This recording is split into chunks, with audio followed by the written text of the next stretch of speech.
हमारे देश में एंशिएंट टाइम्स में आर्यभट्ट जैसे महान मैथमेटिशियन हुए हैं, जो कि एक एस्ट्रोनॉमर भी थे, जिन्होंने आज से करीब 2500 साल पहले एक्लिप्स के बारे में बताया था। सुश्रुता जैसे महान फिजिशियन थे, जिन्होंने मेडिसिन पर सुश्रुता संहिता लिखी। मॉडर्न टाइम्स में रामानुजन, सीवी रमन और डॉक्टर एपीजे अब्दुल कलाम जैसी महान हस्तियां रही है। वेंकी रामकृष्णन को 2009 में केमिस्ट्री के लिए नोबेल प्राइज मिला। और केवल साइंस की बात नहीं है, देश में कितने ही महान आर्टिस्ट भी रहे हैं। करीबन 2000 साल पहले भारत मुनि के द्वारा नाट्य शास्त्र जैसी किताबें लिखी गई, जिसमें थिएटर और म्यूजिक की टेक्निक्स के बारे में बताया गया। कालिदास ने अभिज्ञान शाकुंतलम और मेघदूत जैसे नाटक लिखे। मॉडर्न टाइम्स में भी गालिब और दिनकर जैसे कवि रहे हैं। रविंद्रनाथ टैगोर और प्रेमचंद जैसी कहानीकार, उस्ताद अमजद अली खान, पंडित भीमसेन जोशी, किशोरी अमोनकर, बेगम अख्तर जैसे महान कलाकारों ने इंडियन म्यूजिक में 4 चांद लगाए। सत्यजीत रे जैसे फिल्मकारों ने पूरी दुनिया में इंडियन सिनेमा का नाम रोशन कर दिया। इंडिया की जो फिलोसॉफी है, जहाँ केवल कंपटीशन नहीं बल्कि कोऑपरेशन मैटर करता है, सर्वे भवन्तु सुखिनः, सब लोग सुखी रहे, इसे अमर्त्य सेन ने मॉडर्न इकोनॉमिक्स में शामिल किया।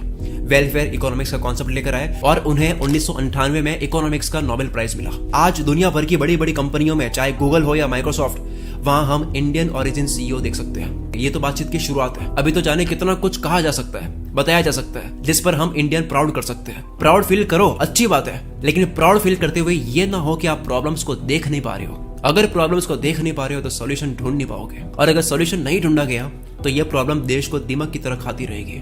ऐसी ही एक प्रॉब्लम है इंडियन एजुकेशन में। चाहे कोई गांव में रहता हो या शहर में, चाहे कोई बूढ़ा हो या जवान, चाहे कोई किसी भी पॉलिटिकल आइडियोलॉजी को सब्सक्राइब करता हो, लेकिन ये बात तो ऑलमोस्ट हर कोई मानेगा कि इंडियन एजुकेशन में प्रॉब्लम तो है। इसीलिए खान सर ने बात कही है, जो एक डायलॉग की तरह हिट हो गई है, कि हमारे देश के एजुकेशन सिस्टम में ना तो एजुकेशन है ना ही सिस्टम है। देश में जो करीब 23% लोग इलिटरेट है, उनकी तो मैं बात ही नहीं कर रहा हूँ। अभी तो हम बात कर रहे हैं 77% लोगों की, जिन्हें लिटरेट कहा जाता है। नहीं रुकिए, प्राइमरी तक जो पढ़े हैं इनको भी हटाते हैं, 10th क्लास तक जो पढ़े हैं इनको भी छोड़िए। अब हम पहुंचते हैं उन 8.6 लोगों तक जो 12th पास कर चुके हैं, और 4.5% वो जो ग्रेजुएट्स है। आप इस वीडियो को देख रहे हो, शायद आप इसी कैटेगरी में आते हैं। इन लोगों के साथ में क्या प्रॉब्लम हुई?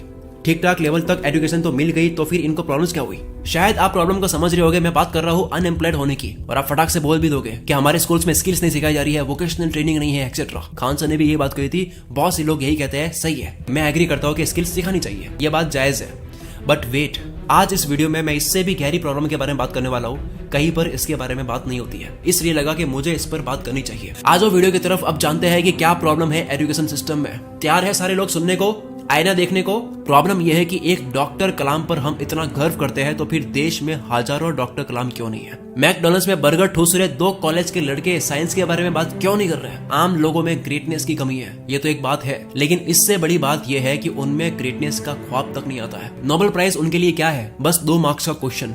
Able prize, Bookers prize, Magsaysay award, Oscar Pulitzer, ये सब उनके लिए क्या है? 2 मार्क्स के कुछ और क्वेश्चंस। रट्टा मारो कि इस साल का नोबेल प्राइज किसे मिला, एग्जाम में लिख दो, 2 मार्क्स पाओ, 2 मार्क्स में पूरी जिंदगी लुटा दो। और ये तो कभी सोचा ही नहीं कि हम भी तो अवार्ड जीत सकते हैं। उतनी डीप नॉलेज नहीं है, कॉन्फिडेंस नहीं है। अरे ये तो बात की बात है, इन लोगों के तो दिमाग में ही नहीं आया अवार्ड जीतने का। अवार्ड अपने आप में इंपॉर्टेंट नहीं है, लेकिन जिस बात के लिए अवार्ड मिल रहा है, science, maths, economics, literature, journalism, cinema, ऐसे किसी फील्ड में जो उनकी कॉन्ट्रीब्यूशन है, वो है ग्रेटनेस।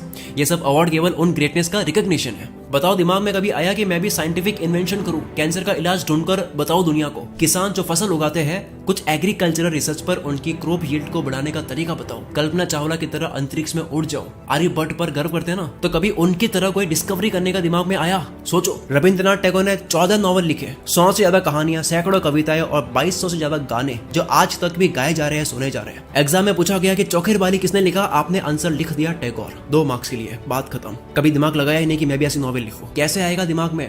हिंदी सब्जेक्ट तो बहुत बोरिंग लगती है, हिस्ट्री पढ़कर तो नींद आती है, मैथ से हमें डर लगता है, फिजिक्स आपके सर के ऊपर से जाती है, जियोग्राफी पढ़ने का पॉइंट ही है, आपको समझ ही नहीं आता। बायोलॉजी, इस सब्जेक्ट का तो नाम ही मत लो। पॉलिटिकल साइंस का आपको लगता है कि ये लाइफ में कहाँ काम आएगी। कुल मिलाकर पढ़ाई ही आपको बकवास लगती है। आप टी शर्ट पर पहन के घूमते हैं, I was born intelligent but education ruined me. जो पढ़ाई में अच्छे होते हैं उनको आप गिस्सू कहकर अपने ईगो पर झंडू बाम मलते हैं, और बैक बेंचर होना आपको कूल लगता है। और आपके फेवरेट फिल्म स्टार इंटरव्यू में हंस हंस कर बताते हैं कि मैं तो फेल हो गया था। माँ बाप या टीचर भी ये नहीं कहते कि पढ़ाई बोरिंग नहीं है, वो भी ये बोलते हुए मोटिवेट करते हैं कि बेटा अब जैसे भी है पढ़ाई तू पढ़ ले, पढ़ लेगा तो नौकरी लग जाएगी, वरना जिंदगी भर धक्के खाएगा। जी हाँ, नौकरी। बस यही पर्पस है एजुकेशन का आज के समय में। वे जो भी बातें होती है, लोगों का दिमाग खोलना, क्रिटिकल थिंकिंग डेवलप करना, एक वर्ल्ड व्यू बनाना, ग्रेटनेस के लिए मोटिवेट करना, ये सब बातें किताबी लगती है। प्रैक्टिकल क्या है? प्रैक्टिकल है रट्टा मारो, स्कूल के एग्जाम में मार्क्स लाओ, थोड़ा और रट्टा मारो, फिर नौकरी के एग्जाम में मार्क्स लाओ, फिर नौकरी लग गई तो सेटल हो जाओ, अब शादी करो, बच्चे करो, फिर यही पूरी प्रोसेस उनके ऊपर लगा दो। अब कई लोग कहते हैं कि हाँ, क्या केवल जॉब का सोचना, एंटरप्रेन्योर बनते हैं ना, पैसा कमाते हैं, स्काई इज द लिमिट। लेकिन इन लोगों की गाड़ी भी आखिर पैसे पर आकर रुक गई। पैसा आ जाए बस, चाहे कैसे भी आए, कोल्ड ड्रिंक बेचकर आए या फिर चाय बेचकर आए, इसमें कोई समस्या नहीं है कि आप चाय बेचो। लेकिन अगर कोई कहे कि क्या प्रोफेसर बन रहे हो, उसमें तो कम पैसा है, उससे ज्यादा पैसा तो चाय बेचकर कमा लेता हूँ, तो ये प्रॉब्लम है। तो बेसिकली दो तरह के लोग हैं, एक तो कहते हैं कि मार्क्स मैटर करते हैं, मार्क्स लाओ, नौकरी पाओ, पैसा कमाओ। दूसरे वो लोग जो कहते हैं कि मार्क्स मैटर नहीं करते, एंटरप्रेन्योर बन जाओ, कॉलेज ड्रॉप आउट कर दो, पैसा कमाओ। दोनों का एम्फेसिस पैसे पर ही है। कैसे चलेगा सर? नौकरी ठीक है, बिजनेस ठीक है, लेकिन सभी लोग अगर ऐसा ही सोचेंगे तो इस तरह कैसे आगे बढ़ेगा हमारा देश? कौन बनेगा इवोल्यूशनरी बायोलॉजिस्ट, कौन बनेगा economist, archaeologist, palaeontologist, psychologist, geologist, ornithologist? फिर से वही कहता हूँ कि सपने पूरे होना बात की बात है, लेकिन क्या युवा सही सपने देख रहे हैं? क्या उन सपनों में कहीं भी ग्रेटनेस की चाह है? आपने पूरे देश में सर्वे नहीं किया होगा, लेकिन आप आसपास तो देखते होगे, खुद को तो देखते होगे।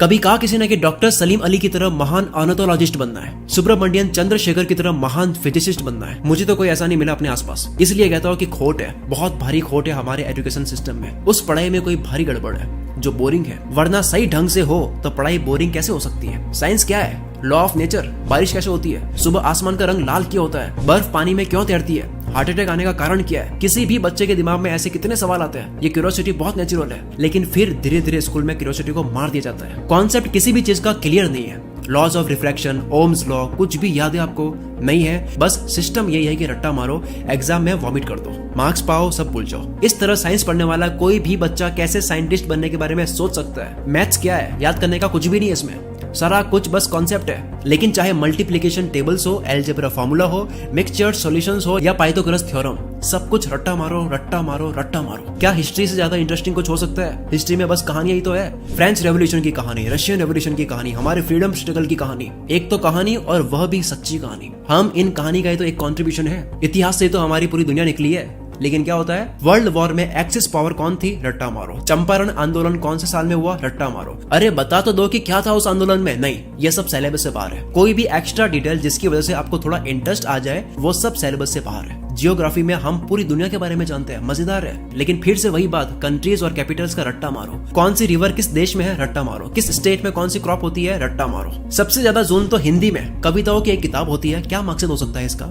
यही ना कि बच्चे कविताएं पढ़े, उनके सोचने की शक्ति बढ़े, सोचो कि कवि क्या कहना चाहता है, बच्चे की इमेजिनेशन और क्रिएटिविटी बढ़े। लेकिन पोएम अप्रिसिएशन में भी रट्टेबाजी। ये बात कई बार उठी कि कई स्टूडेंट सुसाइड करते हैं। प्रॉब्लम क्या है कि पेरेंट्स प्रेशराइज करते हैं, और दूसरी बात कि स्टूडेंट्स का पढ़ाई में मन ही नहीं लग पाता और वे अच्छा स्कोर नहीं कर पाते। सॉल्यूशन क्या चाहिए था कि पेरेंट्स बात को समझे, बच्चे पर प्रेशर ना डालें, और दूसरी बात की पढ़ाई को मजेदार बनाया जाए, कॉन्सेप्ट समझाया जाए, ताकि सभी स्टूडेंट्स अच्छा स्कोर कर पाए। लेकिन हमने सॉल्यूशन क्या किया? सिलेबस कम कर दो, असाइनमेंट के नंबर लगा दो, मल्टीपल चॉइस क्वेश्चंस डाल दो, प्रैक्टिकल के नंबर चढ़ा दो। यानी जो पहले मीडियोक्रिटी थी उसको और ज्यादा बढ़ा दो, उसको और ज्यादा बढ़ा दिया। जो करना था वो किया नहीं। पेरेंट्स का प्रेशर अब भी बना रहता है और पढ़ाई अब भी बोरिंग है। यह बोरिंग पढ़ाई, यह रट्टे मारने वाली पढ़ाई, कॉन्सेप्ट क्लियर ना करने वाली पढ़ाई, ऐसी पढ़ाई आपको ग्रेटनेस की तरफ बढ़ने के लिए इंस्पायर नहीं कर सकती। इसमें बदलाव की जरूरत है। जो टीचर्स है उनकी क्लास में कहीं 40 बच्चे हैं तो कुछ सरकारी स्कूल में तो 70 बच्चे भी। इतने बच्चे के साथ में टीचर्स कैसे पढ़ाए? क्या ज्यादा टीचर्स रिक्रूट नहीं किए जाने चाहिए? दूसरी बात कि कई स्कूलों में टीचरों को बहुत ही कम सैलरी मिलती है, जो कि उनके मोटिवेशन को इम्पैक्ट करता है। फिर हम बात करें टीचर्स के रिक्रूटमेंट एग्जाम की, तो कई जगह केवल रिटन टेस्ट होते हैं जिसमें टीचर की नॉलेज चेक करते हैं। ये भी तो देखना चाहिए कि क्या टीचर में अच्छे से पढ़ाने की काबिलियत है। और टीचर्स का रिक्रूटमेंट एग्जाम भी अलग ही लेवल का हो, नॉलेज, पर्सनैलिटी, कम्युनिकेशन, ये सब टेस्ट किया जाए। तो कुल मिलाकर हमें कहीं ज्यादा टीचर्स रिक्रूट करने चाहिए। टीचर्स की सैलरी को अच्छा खासा बढ़ा देना चाहिए ताकि बहुत होशियार लोग भी इस प्रोफेशन की तरफ आए। और टीचर्स का रिक्रूटमेंट एग्जाम अलग ही लेवल का हो,